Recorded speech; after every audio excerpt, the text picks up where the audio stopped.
जय महाकाल। ये है सांप और ये है आप। अर्थात कोई भी इंसान अपनी जिंदगी में अगर जीता है ना, तो जिंदगी में बहुत सारी चीजें आती हैं। कभी अच्छाइयाँ आती हैं, कभी बुराइयाँ आती हैं। क्यों आती हैं? क्योंकि हमारी कुंडली में बहुत सारे योग हैं, बहुत सारे ग्रह हैं जो हमारे जीवन को चलाते हैं। कभी अच्छाई की तरफ तो कभी चलाते हैं बुराई की तरफ। कुछ अच्छे योग हमारी कुंडली में होते हैं, जैसे कि कालसर्प योग है।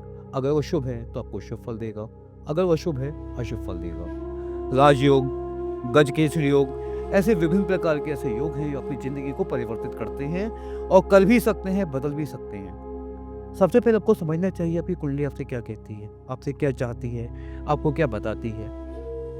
तो आज हम आपको बताएंगे एक योग के बारे में, उसका नाम है कालसर्प योग। ये है सांप और ये है आप।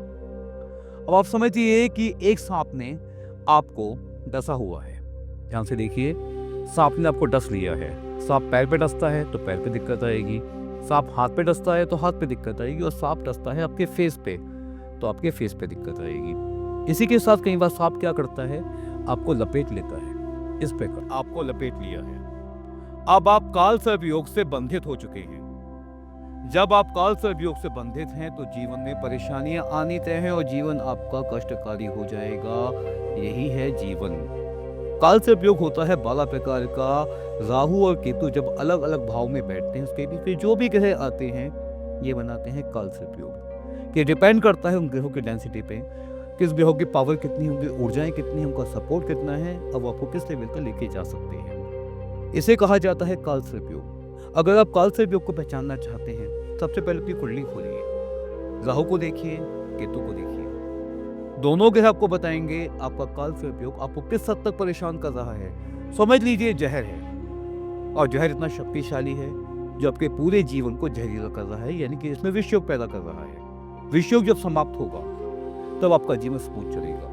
कालसर्प योग की पूजा करते हैं, लेकिन सारे कालसर्प योग की पूजा नहीं की जाती। पहले देखना पड़ता है कि आपको कालसर्प योग किस हद तक परेशान कर रहा है। हो सकता है कालसर्प योग को शुभ फल दे रहा हो तो आप उसकी पूजा करके उसको बढ़ाना चाहिए।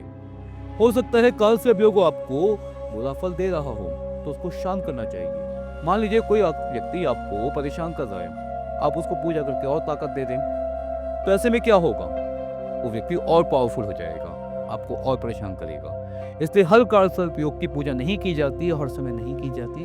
सबसे पहले समझिए कि कालसर्प योग का बेसिक क्या है। जब आप बेसिक समझ लेंगे ना, तो आपको वैसे भी दिक्कत नहीं आएगी। हम बहुत जल्दी आपको बताएंगे कालसर्प योग के विषय में। कालसर्प योग क्या है, क्या करता है, कैसे करता है और क्यों करता है, उसका समाधान क्या है, पूजा या शांति। कालसर्प योग क्या है, सांप है। सांप किससे डरता है? सांप डरता है गरुड़ से, गरुड़ मणि पहनिए। सांप डरता है मोर से, मयूर मणि पहनिए।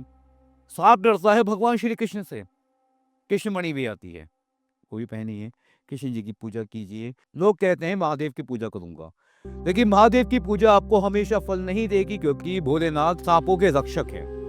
इसलिए हर समय कालसर्प योग की पूजा में भोलेनाथ की पूजा नहीं की जाती। बहुत सारे ऐसे योग होते हैं जब हम भोलेनाथ की पूजा करते हैं कालसर्प योग से बचने के लिए, लेकिन हर समय नहीं। तो अति शीघ्र मैं पूरी वीडियो बनाऊंगा, उस वीडियो को ध्यान से देखिएगा। जय श्री कृष्ण।